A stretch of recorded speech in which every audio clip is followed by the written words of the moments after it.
আমি মোহাম্মদ মুনতাসির রহমান অ্যাপোলো। আমি আমার বাবা মূলত ওই ডিবির একজন অপারেটর। হ্যাঁ, তো বিগত 17 বছর আওয়ামী লীগের যারা দোসররা ছিল তারা ওই ডিবির রক্ষণাবেক্ষণ দেখভাল করছিল।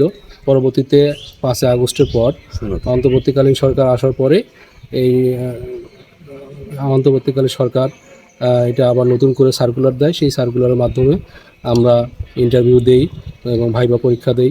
সেই ভাইবা পরীক্ষা উত্তীর্ণ হয়ে আমরা সেই প্রসিডিউর অনুযায়ী আমরা সেই ডিপটা বরেন্দ্রটা পাই।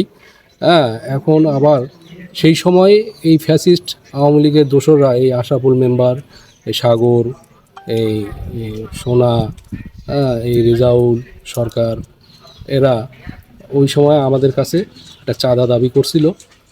প্রায় 6 থেকে 7 লক্ষ টাকা। আমরা সেটা দেইনি ওই সময়।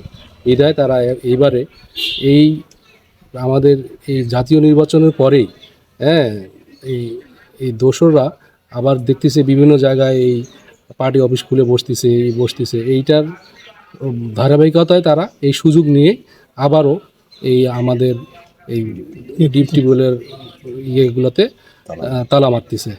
তালা মারে তারা ওই চাঁদা আদায় দাবি করতেছে।